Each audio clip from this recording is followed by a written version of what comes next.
Summer's here and it's too damn hot to cook. Listen, unless you're okay with paying a super expensive AC bill, I don't want grilled chicken seasoned with human sweat. Thankfully, I know the perfect dish to make that doesn't require any heat. Tuna Ceviche, a wonderful cross between Japanese and Mexican cuisines. Let me show you how to make it before you burn to a crisp.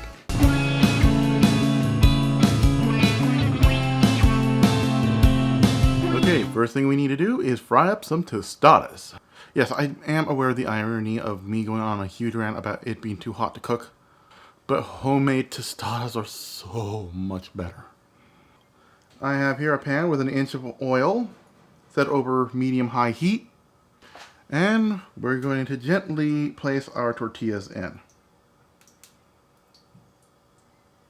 Fry them until they're golden brown and crispy.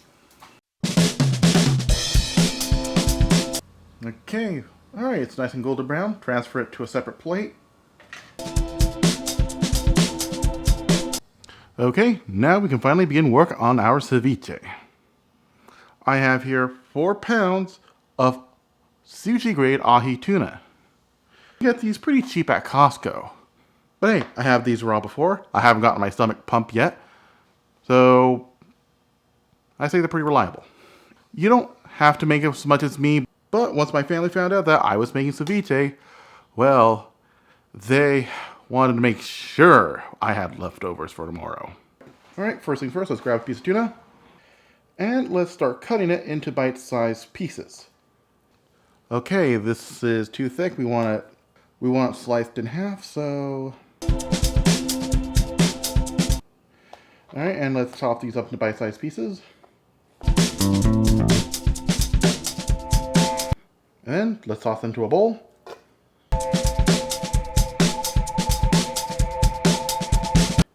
You're probably wondering what's going on here and why am I being so weird with... This is the reason right here. Silverstone. So, the only thing I can do is just scrape off the meat. It's tough, chewy, and inedible sinew. You're better off just going through the process of just separating it. And yes, these pieces right here are full of it. Bruh. And I'll just chop these up. Alright, I took care of a good chunk of the sinew. I can treat this last piece of fish normally. Alright, let me go wash my hands real quickly. And change the battery on the camera. Alright, our tuna has been nice and cubified.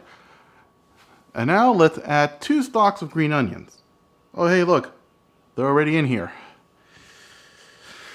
I thought I had the other camera running. Then let's add 4 small seedless cucumbers, also diced. And 2 bunches of finely diced cilantro. And the juice of 4 limes. Let's also add 1.5 teaspoons of salt.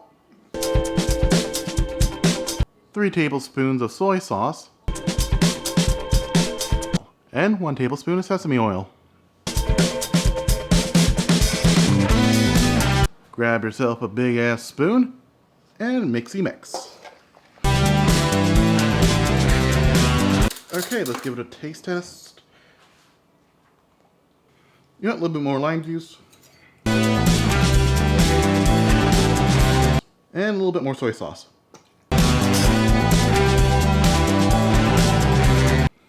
Alright, everything tastes good.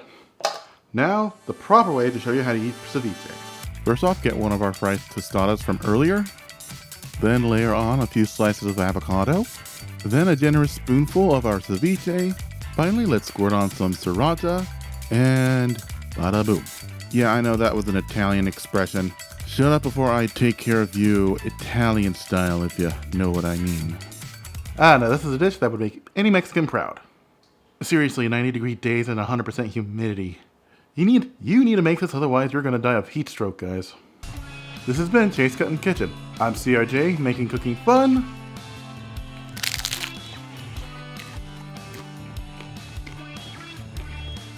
And meaning it this time. Thanks for watching. If you liked the video, smash the like button. If you really liked the video, become a subscriber and hit the bell notification icon. I upload every Monday. Don't forget to follow me on Twitter, Instagram, and support me on Patreon. Oh boy. You know what happens to your innards when you eat too much raw fish, so hopefully you're not serving this at a pool party.